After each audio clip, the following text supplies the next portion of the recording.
Saudara, penuntasan RUU perampasan aset bukan kali ini diserukan. Kali ini kembali didesak oleh Wakil Presiden Gibran Rakabuming. DPR pada Januari lalu sudah memulai pembahasan RUU perampasan aset. Lalu faktor apa yang bisa membuat RUU ini cepat selesai atau ada apa sajakah faktor penghambatnya? Kita ulas bersama dengan Wakil Ketua Badan Legislasi DPR fraksi Golkar Ahmad Doli Kurnia, kemudian ada Komisioner KPK 2015-2019 Saud Sitomorang, dan tenaga ahli utama Badan Komunikasi Pemerintah Kurnia Ramadana. Selamat pagi Bang Doli, Pak Saud, dan juga Mas Kurnia. Selamat pagi Mbak, Assalamualaikum. Waalaikumsalam warahmatullahi wabarakatuh. Assalamualaikum warahmatullahi wabarakatuh. Waalaikumsalam. Saya ke Bang Doli dulu. Bang, ini kan dikatakan DPR udah mulai nih pembahasannya, draftnya pada pertengahan Januari lalu. Update-nya seperti apa perkembangannya?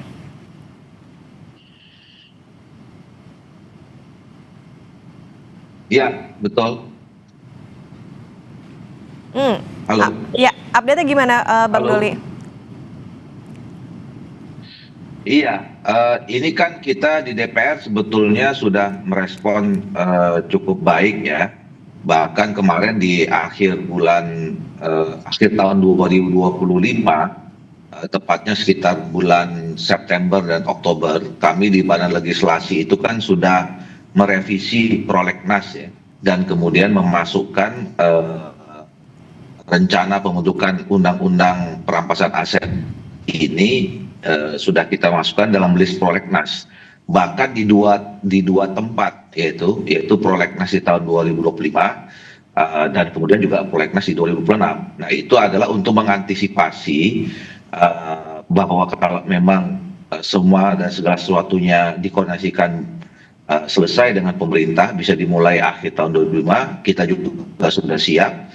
Tetapi kalau kemudian memang dua hal ya, kalau belum dibahas di tahun 2005 atau kemudian dibahas 2025 tapi belum selesai, itu kita sudah punya jaring pengaman, kartu pengamannya di tahun 2026. Nah, alhamdulillah kemarin Telkom 3 yang memang disepakati untuk membahas undang-undang ini bersama dengan pemerintah itu sudah memulainya. Nah, kita tinggal menunggu dan kemudian mendorong ya supaya memang ini segera prosesnya cepat dan bisa selesai. Oke, berarti di Komisi 3, nah ada laporankah Bang soal dari Komisi 3 ke baik DPR, apa aja isinya? Kan biasanya proses di DPR itu ketika inisiatif atau penyerahan pembahasannya diserahkan ke masing-masing komisi, yaitu sepenuhnya materi ya, dan apalagi itu kan dimulai nanti dari draft naskah akademik dan draft rancangan undang-undang yang itu dilakukan oleh Badan Keahlian Dewan. Tentu nanti sudah ada pembahasan di teman-teman Komisi 3 yang kita serahkan. Nah, jadi materinya sepenuhnya. Ya, Bang Doli? Oke, mungkin saya ke Mas Kurnia dulu. Mas Kurnia, ini kan tadi dikatakan oleh Bang Doli, ini sudah masuk prolegnas dan juga nantinya akan dibahas di Komisi 3, artinya ditekelnya oleh Komisi 3. Nah, tiba-tiba juga Wapres... Mereka bisa disahkan rancangan undang-undang itu. Ya. Oke, Mas Kurnia, nah tiba-tiba Wapres Gibran bicara soal perampasan aset dan koruptor harus dimiskinkan.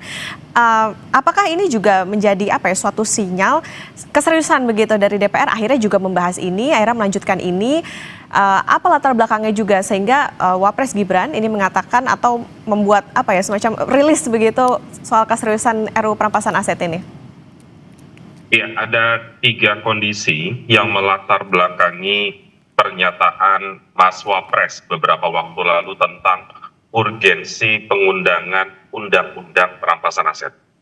Pertama, itu terkait dengan temuan dari survei indikator pada pekan lalu yang menempatkan aspek pemberantasan korupsi sebagai elemen kepercayaan tertinggi terhadap kerja-kerja pemerintah. Kondisi kedua adalah terkait dengan indeks persepsi korupsi yang pekan lalu juga dilansir oleh Transparansi Internasional. Ada aspek perbaikan dan evaluasi di lingkup pemerintah dalam merumuskan kebijakan pemberantasan korupsi. Kemudian yang ketiga, Mbak Okta, terpenting rancangan undang-undang perampasan aset sebagaimana disampaikan oleh Mas Wapres bukan baru ini saja bergulir. Undang-undang ini sudah menjadi tunggakan legislasi sudah sangat lama. Maka dari itu, pemerintah dalam hal ini tidak hanya Mas Wapres, pernyataan Mas Wapres itu selaras dengan pernyataan Presiden berulang kali yang juga mendesak agar undang-undang perampasan aset ini segera diundangkan. Di waktu yang sama, Mbak Okta, tentu pemerintah mengapresiasi kerja dari DPR sekitar 3 minggu atau 1 bulan yang lalu, di mana Badan Keahlian DPR sudah mengadakan pertemuan dengan Komisi 3 DPR RI yang mengatakan itu menjadi sinyal bahwa undang-undang perampasan aset yang selama ini dinanti oleh masyarakat dan aparat penegak hukum segera bergulir. Mari kita lihat prosesnya dan tentu pemerintah berprasangka baik agar undang-undang ini dibahas secara meaningful participation. Demikian, Pak. Oke, jadi tunggakan legislasi. Lantas Pak Saud, ini artinya apakah melihat juga bahwa RUU perampasan aset ini akan dikebut karena udah dapat ini juga nih dorongan juga nih dari Wapres? Ya, nggak ada gunanya ya, useless aja dia ngomong-ngomong kayak gitu. Karena gini loh, kalau kamu lihat itu indeks persepsi korupsi kita turun dari 30 kemarin 37 kalau kemudian jadi 34 itu sekelas Nepal itu kan. Cara korupsi itu Anda harus bicara apa yang disebut dengan persoalan-persoalan korupsi. Kalau bicara korupsi itu adalah by definition adalah kekuasaan. Nah, kalau kita lihat indeks persepsi korupsi yang diukur oleh Persi di Hong Kong itu, political risk economics di Hong Kong turun dari 38 turun ke 35, itu gede banget itu turunnya, dari 38 turun ke 34 ya. Turun 4 gede banget. Apa yang dinilai di situ? Yang dinilai itu adalah kepala negara, wakil kepala negara, DPR, polisi, tentara, militer, hakim, jaksa, semua itu dinilai gitu loh. Itu turunnya paling gede itu.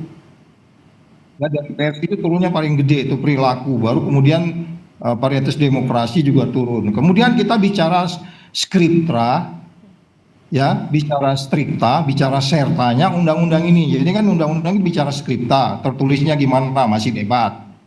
Strikta, bagaimana benar bisa menjarakan orang juga masih debat. Serta apa bisa meyakinkan. Kita kan punya pengalaman undang-undang pencucian uang. Mandul, nggak ada bicara apa. Tiap tahun itu PPATK ngelapor tuh. Nanti ini ada badan baru bikin lagi sama gitu. Jadi persoalannya adalah ini bukan kita bicara siapa nyanyi apa. Kita nggak urusan sama kucing kurap, kucing garong apa pokoknya bisa berantas korupsi. Tetapi yang menjadi persoalan adalah ini kan jadi gimmick gitu loh. Ini dari badang jualan nih. Isu perampasan aset ini kan barang jualan. Setiap mau kampanye pasti begini. Kan kemarin dikirim juga tuh ke Mas Doli tuh. Mas Doli masih di komisi waktu itu. Dikirim juga tuh tahun kemarin menjelang kampanye. Nggak jadi-jadi juga kan. Jadi hanya untuk barang-barang jualan aja. Jadi apa yang disebutnya politik, yang disebutnya ini terjadi juga di banyak negara. Ketika orang punya kelemahan, ketika orang punya problematik dalam dirinya, siapakah Anda? Politisi kayak apa kayak, nah itu dia selalu bicara integriti itu, bicara anti korupsi itu banyak di negara lain, 1MDB di Filipina itu mirip sama gitu. Jadi kita mau kayak gitu kan, kalau saya nggak mau, apa? Tuhan nggak ada gunanya, nggak usah didengerin, gitu aja Mbak, makasih. Oke, nah tadi kalau menjadi sorotan soal bagaimana keseriusan dari DPR, jangan sampai ini jadi gimmick doang nih, apalagi menuju tahun-tahun pemilu gitu. Nah Bang Doli, tanggapannya gimana nih dari DPR? Apakah ada yang ditunggu juga dari pemerintah sampai akhirnya harus dikebut juga nih untuk RUU perampasan asetnya? Iya, saya kira memang saya tidak menangkap ada soal gimmick ya.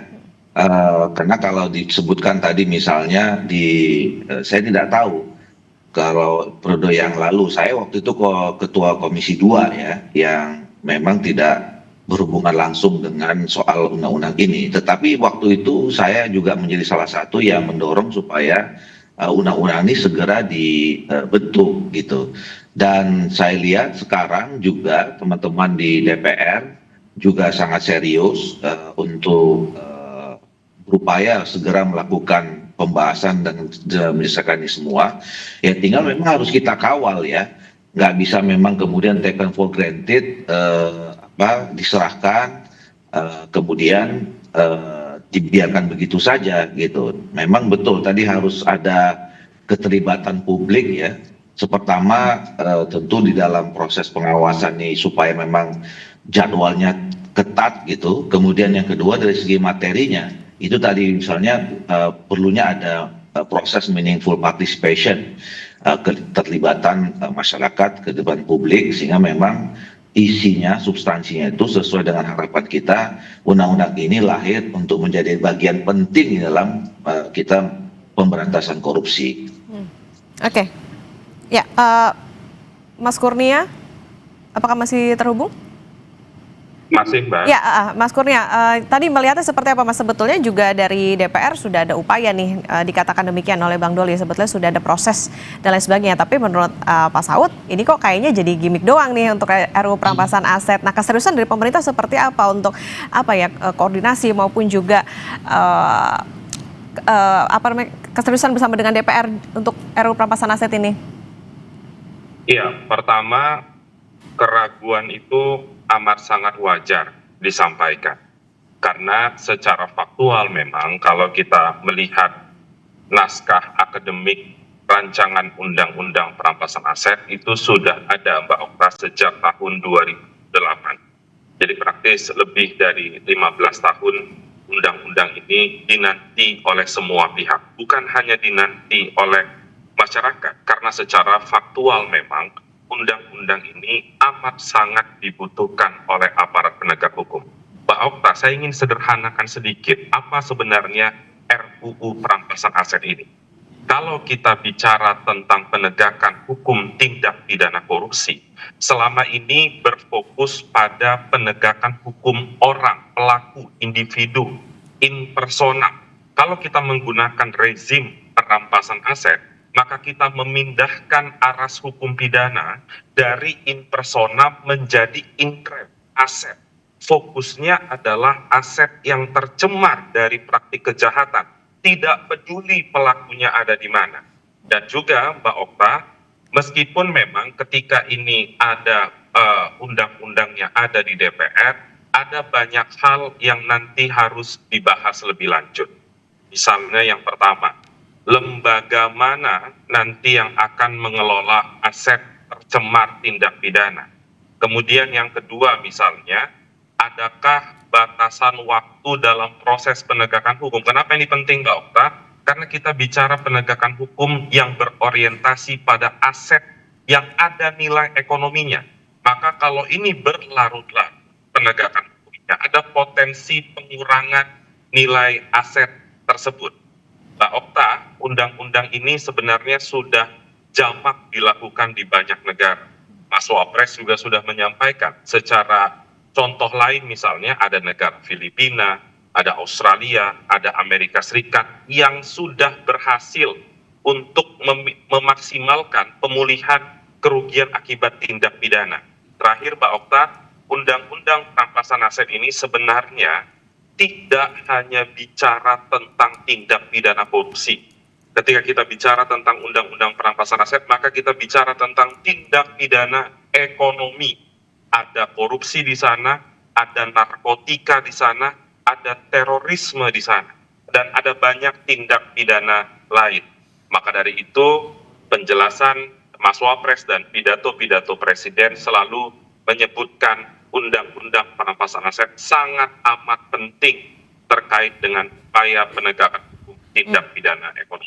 Oke, kalau gitu, ya kalau saya ke Pak Saud. Pak Saud, tadi yang di-highlight menarik soal bagaimana memaksimalkan kerugian negara yang bisa dikembalikan. Kalau dari catatan Pak Saud seperti apa? Kemudian tadi Pak, soal kendala mungkin yang bisa ditemui begitu dari perjalanan RUU perampasan aset ini, karena kan ini juga tadi menjadi catatan ada ini sudah lama ya, bahkan dari era Presiden SBY. Ini apa saja Pak kendalanya?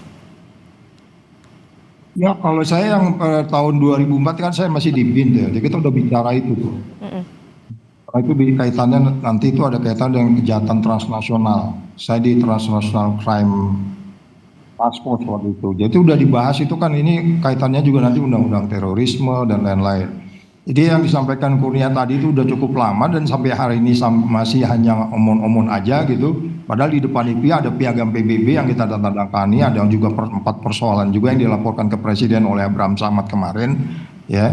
Kemudian Wapresnya ikut nimbung-nimbung, nyambut-nyambut gitu, TikTok gitu kan. Ya saya pikir kita jangan masuk di situ deh gitu. Sekarang sustainability-nya gimana gitu.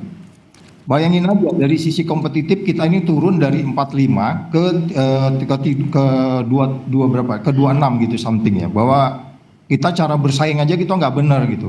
Cara bersaing kita nggak benar tuh kenapa? Bangun bandara kayak begitu, ya kan? Jadi saya bilang begini, daripada kita memang di sini nanti melaksanakan sesuatu undang-undang yang nggak jalan, undang-undang KPK itu kan hancur, padahal udah jalan, diganti ya nggak? Sekarang yang bersangkutan ngomong mau balikin lagi, mau ikut rimbung lagi gitu, ya kan? Terus kemudian undang-undang pencucian uang, ada badan PPATK, begitu juga tiap bulan, tiap tahun dia lapor. Suspicious transaction ada tuh, segepok itu, nggak ditindaklanjuti. Ini sama, ini nanti gini juga gitu. Jadi maksud saya gini loh. Udah kembaliin dulu undang-undang KPK-nya biar kita beresin lagi deh negeri ini, jangan percaya yang lain dah, ya. Kita kembalikan dulu undang-undang KPK-nya. Kemarin itu udah ngomong tuh Abraham Samad ke Presiden balik dari luar negeri bikin perpu, kita beresin semua, nanti kita benahin semua. Mulai dari pencegahan, koordinasi, supervisi, monitoring, pencegahan, penindakan tuh dibenahin semua dari awal. Kalau enggak nanti Presiden juga menggimik, percaya deh. Tahun depan ini kita menuju indeks persepsi korupsi 30. Kalau begini cara kita menyelesaikan, jauh di bawah Nepal. Jadi jangan gimik-gimik lagi, udah diam-diam Mas Kurnia jadiin tuh bulan depan diketok, udah gitu aja. Udah jelas kok itu, naskah akademiknya udah jelas tuh. Yang kalaupun ada persoalan-persoalan menyangkut strikta dan serta di dalam membuat undang-undang itu dibuat.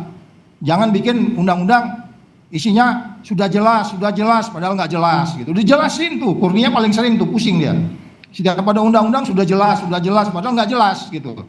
Jadi harus, ini maksudnya kita hari ini secara khusus kalau kita bicara strikta dan sertanya, jadi artinya skripnya dibahas dulu, itu soal lain. Ya tadi dibilang kan meaningful participation. Siapa yang belum berpartisipasi di dalam undang-undang pemberantasan aset ini? Semua kita, setiap TikTok itu orang di kampung aja udah partisipasi. Kurang apa itu? Ayo. Nah, jadi jangan bicara ini apa meaningful participation lagi. Sudah sangat banyak. Itu sebabnya saya katakan kembali sekali lagi, ini tinggal kemudian disahkan aja segera. Walaupun nasibnya nanti seperti dengan undang-undang yang kita sebut sebagai undang-undang pencucian uang, padahal udah ada badannya, ya memang nasib negeri ini mesti begini, nunggu gua jadi presiden kali gitu, Okta. Oke, nah Bang Doli minta segera disahkan, gimana nih Bang? Termasuk juga tadi yang menarik juga Pak Saud mention soal kayaknya yang dibenahi harusnya UKPK-nya dulu nih, gimana nih Bang?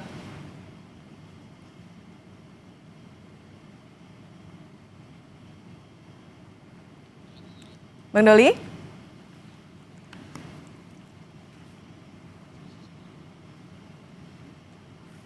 Ya, Bang Doli?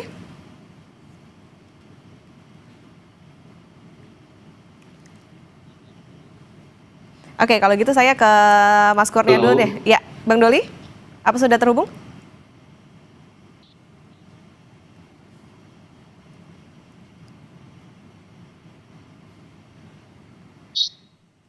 Oke, Mas Kurnia. Halo, ya. Ya, kalau gitu saya ke Mas Kurnia. Mas Kurnia tadi kalau ya. Halo. Iya, Bang Doli sudah terhubung ya? Halo.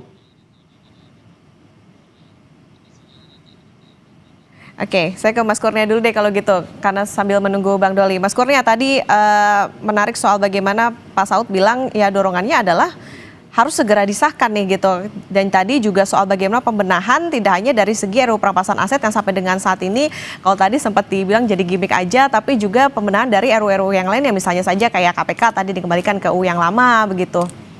Tanggapan Anda? Iya, soal pernyataan Pak Saud itu urgensi pengundangan undang-undang perampasan aset sulit dibantah. Mengapa? Karena Pak Saud adalah mantan pelaku sejarah, sebelumnya adalah pimpinan penegak hukum. Sehingga Pak Saud tahu betul betapa pentingnya Undang-Undang Perampasan Aset hari ini. Mbak Okta, saat ini penegakan hukum pemberantasan korupsi mengalami kondisi yang stagnan. Dalam konteks stagnan, legislasinya seperti ini logikanya. Dengan undang-undang existing hari ini, ketika ada pelaku korupsi yang kabur menjadi buronan, di waktu yang sama penegak hukum itu mengetahui ada aset yang bersangkutan di sekitaran, misalnya di sekitaran Indonesia, dan tahu lokasinya ada di mana. Dengan undang-undang existing sangat amat sulit untuk merampas aset tersebut. Jadi sederhananya aset di depan mata, pelakunya kabur, itu susah untuk ditindak. Tapi dengan rancangan undang-undang perampasan aset, itu bukan persoalan yang sulit. Mengapa? Karena lagi-lagi penegakan hukumnya fokus pada aset yang tercemar dari praktik kejahatan, tidak peduli pelakunya ada di mana. Dan ini juga Mbak Okta merupakan turunan dari konvensi PBB melawan korupsi, ANKEK, di mana Indonesia salah satu pesertanya yang dimandatkan untuk segera merumuskan apa yang disebut dengan istilah non-conviction based asset forfeiture, yang artinya adalah penegakan hukum yang berfokus pada aset hasil kejahatan. Sekalipun Mbak Okta saat ini penegakan hukum di Indonesia tahun 2025 berusaha untuk mengikuti aras pidana modern pendekatannya aset. Sepanjang tahun 2025 ini bukan untuk membangga-banggakan, tapi dalam konteks transparansi data penegakan hukum pemerintah. Sepanjang tahun 2025, aset recovery dari 3 aparat penegak hukum, Kejaksaan, KPK, dan Polri, jumlahnya 28,6 triliun rupiah. Faktual, bukan potensial ke depan. Namun tetap saja Mbak Okta, gap dari kerugian negara dengan aset recovery masih terlampau jauh. Maka dari itu Mas Wapres juga mengutip data dari Indonesian Corruption Watch yang selama ini juga konsisten bicara tentang gap pemulihan kerugian negara dengan aset recovery dan dikaitkan dengan konteks undang-undang perampasan aset. Jadi selaras dengan keinginan pemerintah untuk menciptakan iklim penegakan hukum pemberantasan korupsi yang lebih garang ke depan. Demikian, Mbak Okta. Oke, karena sudah terhubung Bang Doli, tadi juga berarti artinya ini kan Wapres juga tidak hanya mendorong tapi juga sepakat nih dengan bagaimana poin-poin soal misalnya harta koruptor bisa disita tanpa putusan pidana begitu. Nah ini juga ada dorongan untuk segera yuk dibahas maupun juga disahkan. Dari DPR seperti apa Bang?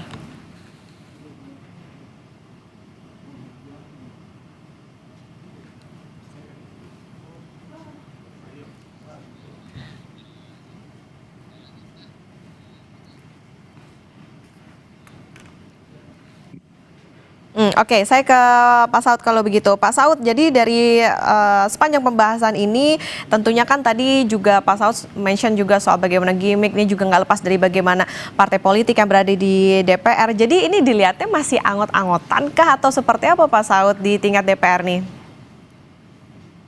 Ya, kali lagi saya mengatakan gini loh ya, saya nggak deal sama orang-orang yang punya background apapun gitu. Kalau dia memang mau mencintai negeri ini, kemudian supaya kita pelan-pelan secara bertahap bisa seperti negara tetangga atau negara-negara yang punya rasa cinta terhadap tanah air, ya jelaslah para koruptor ini mana cinta tanah air, itu menyengsarakan orang kok. Itu kan sekarang banyak orang bunuh diri di bawah itu bukan karena sesuatu yang kemudian dia tekan ke keluarga, karena negara nggak memperhatikan rakyatnya, karena negara sibuk ngurusin koruptor gitu. Jadi sekali lagi apapun yang disampaikan siapapun gitu ya, tetapi kalau kita bicara ke belakang, kita ini kan bukan baru Mbak hidup di Indonesia. Hari per hari ini kita catat semua kegiatan orang. Hari per hari walaupun nggak kita catat, kita buka data di digital itu terlihat semua. Orang-orang tidak konsisten dengan ucapan, tindakan, dan pikirannya. Jadi kita kan nggak mau masuk muter-muter di situ gitu. Jadi kalau ada orang mau bicara seperti itu, ya kita tanda tanya, ini apa? Anda mau ngapain? Kenapa saat Anda bicara? Kenapa saat Anda menjabat tidak melakukan? Itu kan jadi pertanyaan. Nah sekarang Anda menjabat, lakukan aja, nggak usah ngomong-ngomong gitu loh. Jadi sekali lagi ya tinggal Wapresnya ngomong sama presidennya, duduk baik-baik, ini gimana negara sengsara ini pasar modal kayak begini, ya mau diapain? Segera yang prioritas ini bentuk tim anti korupsi. Timnya aja sekarang coba, timnya di mana? Saya nggak ngeliat nih. 3 institusi yang ada ini mereka koordinasi, supervisi, monitoring, pencegahannya benar-benar memiliki suatu society atau katakanlah community yang baik. Enggak, saya nggak lihat tuh. Agak berbeda kan. Makanya kenapa ribut Thomas Lembong, Ibu Ira, Nadiem, terus ada lagi Pertamina sekarang itu kan kemana-mana ceritanya. Coba tonton tuh semua, masyarakat menilai. Masyarakat ini lebih wisdom loh daripada 400 orang di DPR sana. Jelas masyarakat lebih wisdom, mereka lebih logik, mereka lebih bebas konflik kepentingan, mereka lebih objektif, mereka nggak punya nilai-nilai yang tidak jujur untuk meneruskan membangun dengan baik gitu ya kan, yang disebutnya wisdom crowd itu pastilah lebih wisdom itu tadi, makanya meaningful participation itu sudah dilakukan, meaningful participation itu bahkan udah ngomong orang di TikTok. Kurang apa di situ? Katakan yang ngomong itu tukang becak sekalipun, dia ngerasakan di bawah. Atau kemudian ada TikTok seorang menteri gitu, dia udah mau ngomong gitu. Jadi saya katakan informasi itu udah cukup. Tinggal kita memastikan bagaimana ini dijalankan. Kemudian selesai pemerintahannya 5 tahun, indeks persepsi korupsinya bisa di atas Malaysia. Punya target dong, coba tanya, punya target nggak pemerintah sekarang? Saya belum pernah dengar mereka punya target. Berapa indeks persepsi korupsi? Karena itu ukuran. Dari 9 lembaga itu harus disasar satu-satu. Persaingan gimana, pasar modal gimana, lingkungan hidup bagaimana, polisi gimana, tentara gimana, ya kan? Hakim, jaksa itu kan nggak ada format-format itu, ya kan? Kemarin kan udah kejadian, udah dinaikin gaji masih kena OTT. Ya kan? Itu apa dong itu? Indikator apa itu? Jadi yang dimaksud dengan kejar sampai ke Antartika itu nggak berguna di bawah. Ini tinggal di pedangnya ditebas-tebasin aja sebenarnya gitu loh. Dengan undang-undang yang ada pun, katakanlah Mas Doli dan kawan-kawan sulit untuk menyelesaikan hanya menyangkut masalah skripta, strikta dan serta tadi itu. Ada ayat-ayat yang masih belum bisa diselesaikan dengan baik. Dengan yang ada sekarang saja pun kalau mau itu dilakukan oleh Mr. Presiden, kita bisa clear dengan cepat. Tapi ada sejumlah instrumen-instrumen yang harus dilakukan dengan transparan, bicara dengan rakyatnya, akuntabel, bebas dari konflik kepentingan dan dilakukan dengan fair. Ya kan? 3 penegak hukum ini kan sekarang isunya tidak fair. Dikasih senjata baru, makin tidak fair. Itu yang ditakutkan kan sekarang. Yang ditakutkan oleh teman-teman di gedung sana DPR kan itu, termasuk ini digunakan jangan-jangan untuk nyikat kita nih, padahal kita nggak korupsi, kita ditekan. Nah, bagaimana kamu Ofta meyakinkan bahwa ini digunakan benar-benar sebagaimana KPK pernah saya berada 4 tahun di sana, kami nggak pernah menyasar politisi. Saya nggak pernah karena nggak suka seseorang saya kejar-kejar dia, enggak. Jadi itu yang jadi pertanyaan lain sebenarnya. Jadi itu yang menurut saya Presiden harus membentuk sebuah tim yang benar sebagaimana mereka bentuk Polri tadi, gitu Mbak. Oke, baik, Bang Doli tadi soal bagaimana yang jadi catatan adalah bagaimana konsistensi dari DPR, kemudian juga ada target nggak nih Bang? Karena ini kan yang jadi pertanyaan dan juga ditunggu-tunggu oleh masyarakat. Iya, saya setuju ya yang disampaikan oleh Bang Saud itu. Pertama saya mau tegaskan ini kan memang sekarang ini pemerintahan baru ya. Oke, boleh kita lihat bahwa pengalaman selama ini sudah pernah diajukan tapi tidak pernah dibahas dan dituntaskan gitu. Nah, tapi kalau kita lihat semangat dari pemerintahan ini, terutama Pak Prabowo ya, itu kan berkali-kali sudah menyatakan bahwa keinginannya untuk memberantas korupsi. Nah, tapi juga ternyata kita melihat fakta yang nggak bisa kita tutup mata gitu, bahwa indeks persepsi korupsi kita ini semakin hari semakin tidak baik gitu. Nah, ini PR yang sangat serius, menyambungkan artinya keinginan, niat baik, pernyataan-pernyataan itu menjadi kegiatan atau tindakan yang lebih konkret gitu. Dan saya setuju bahwa memang dalam rangka pemberantasan korupsi ini nggak bisa hanya kita menggantungkan kepada satu undang-undang yang disebut perampasan aset. Katakanlah misalnya ini undang-undang selesai ya, cepat gitu.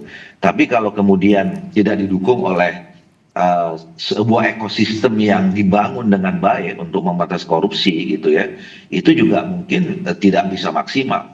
Termasuk kemarin kan seminggu ini kita membahas isu soal apakah undang-undang KPK itu perlu direvisi.